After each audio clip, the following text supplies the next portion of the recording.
сиздер тарихи имаратты салып баштоонун алдында турасыздар.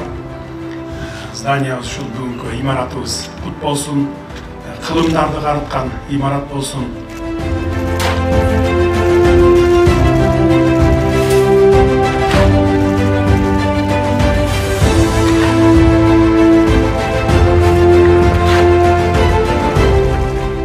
Сапаттуу кылып туруп салып койсоңуздар, бул сиздердин, биздин баарыбыздын кийинки муундарга кызмат кыла турган имарат болот.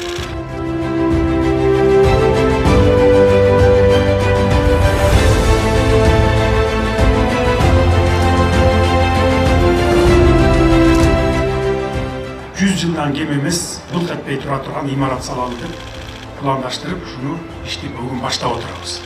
Анан сиздерге үмүт артабыз, баягы сапаттуу кылып, бекем кылып туруп салып койсоңуздар, ушу кылымдар бою ушул жерде сынын жоготпой турган имарат болот деп мен сиздерге ишенем. Имарат салып бересиздер деп.